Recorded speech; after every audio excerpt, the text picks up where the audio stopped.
Min Malang fil haqiqah ana uridu adhaba ila Misra wa asta'adda darusna ma sadiqatina fil Misra sanatain walakin qadarullah fi akhirih ijaz syahadati raba ala sanatain summa ustad akhirih ana darastu fil jami'a funnun summa sami'tu qala sadiqi ya ustad hadani shalah as-soal yakni limada jika sholat bisa merubah kehidupan seseorang, lantas mengapa? Mohon maaf ibu-ibu, ini pertanyaan teman-teman saya.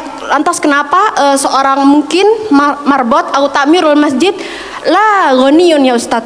Hada sya'urtu bil huzn wa hada soal yubtiluni bakam tulisannya kadalik wa ana mutawatir la astati ajibu hada soal kadalik Ustaz. Alhamdulillah. طيب بعد من كنا تريدنا أن تسألنا باللغة العربية فلا بأس. شكرا أستاذ. عفوا. So you can ask me with any languages that you want to speak. If you want to ask with English, okay, inshallah. Even in Arabic, inshallah, I will answer. Even in Japanese, watashi wa Indonesian wa desu. Even in France, bonjour, comment ça va? Ça va bien. Even in Tagalog, comment está ka mabuti? Even in Bangladeshi, kamu naso baluashi. Ini beliau tanya, singkatnya begini. Ya, saya senang belajar bahasa. Jadi saya kalau mau dakwah ke negara itu tertentu, saya pelajari bahasanya. Jadi saya mau ke Jepang, saya belajar bahasa Jepang. Ya, saya mau ke Eropa, saya pelajari. Ini teman kita, adik kita bertanya, kenapa marbot masjid itu nggak kaya? Kalau memang Islam itu datang untuk merubah kehidupan seseorang. Pertanyaannya yang mau dirubah itu apanya? Karena mindset seseorang berpikir kalau berubah itu selalu penampilan materi. Sedangkan Islam itu datang bukan untuk merubah materi, tapi mempercepat dan memberikan keberkahan pada tujuan berkehidupan. Perhatikan baik-baik. Ada 4 pilihan dalam berkehidupan. Silahkan gunakan. 1 dengan kedudukan, 2 dengan harta, 3 dengan ilmu, 4 dengan tenaga. Dan itu ada babnya. Kalau Anda ingin dengan kedudukan, jangan tanggung yang paling tinggi. Cita-cita diplomat jadi menlu sekalian. Cita-cita di birokrasi jadi presiden sekalian. Ya, jangan tanggung, jadi yang paling tinggi. Nanti ada babnya, ada fikihnya. Ya, namanya Kitabul Imarah namanya. Kitab ke-33 di Sahih Muslim. Ada 54 topik. Topik ke-33-nya adalah tentang tata kelola negara. Kalau ingin kaya, jangan tanggung. Raih tingkat ketiga sekalian. Tingkat pertama tuh kaya, kedua kaya banget, ketiga kebangetan kayanya. Dan semua sahabat dapat level itu. Nanti ada kurikulumnya di Al-Bukhari, Kitabul Buyu', kitab tentang tata kelola niaga. Tidak pernah ada sahabat Nabi, kemudian tabi'in dan generasi setelah itu yang mengamalkan bisnis dengan metode itu. Tidak pernah mereka berdagang dan kembali modal, nggak ada. Mereka selalu kembali untung. Nggak ada dagang kembali modal, kembali untung. Abdurrahman bin Auf, Utsman bin Affan. Yang pertama tadi Amr bin As, Umar bin Khattab dan sebagainya. 3, ilmu. Ilmu jangan tanggung, jadi pakar di bidangnya. Utsman lihat, oke, yang di birokrasi Amr, saya di harta. Tapi Ali melihat, Utsman sudah ngambil harta, Amr sudah ngambil kedudukan, saya pilih ilmu, passion saya di ilmu. Maka yang diperdalam ngaji. Abu Hurairah ikut, Salman ikut. Jadi kebanggaannya itu bukan ketika kaya, tapi ketika dia punya ilmu yang bertambah. Dan itu yang dia bawa bekalnya menghadap Allah. Kemudian yang paling menarik, ilmu sudah diambil oleh Ali bin Abi Thalib, Abu Hurairah. Harta diambil passionnya oleh Utsman. Kedudukan diambil oleh siapa? Umar bin Khattab. Ya, kemudian Amr bin As. Maka Bilal melihat, dari 4 ini tinggal 1, tenaga. Maka beliau dedikasikan hidupnya untuk mencari ridha Allah yang merubah hidupnya dengan tenaganya. Dengan tenaganya. Maka yang dipakai azan. Allahu Akbar, Allahu Akbar. Selesai azan, Nabi langsung komen.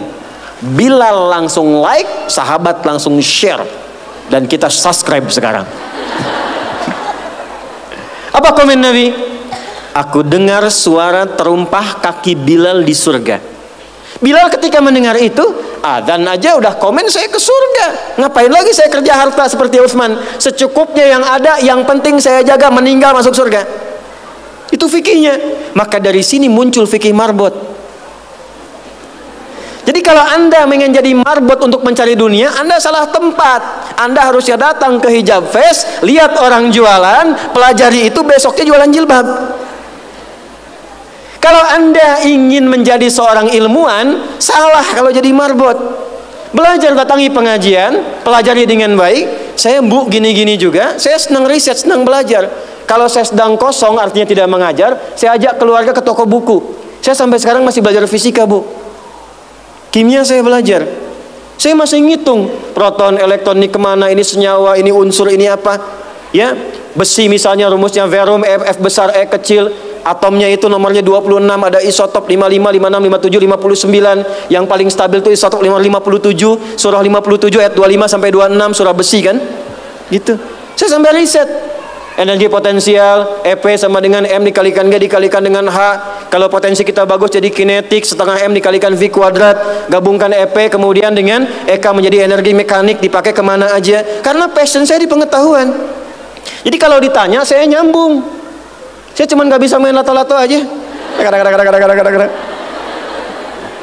Orang tanya saya hukum musik, saya nggak semudah lisan mengatakan halal, haram, tidak. Saya riset, Bu, sampai ke notasinya. Apa jenis musik, apa karakternya, dari syair sampai ke sekarang, sampai ke notasi. Itu saya pelajari.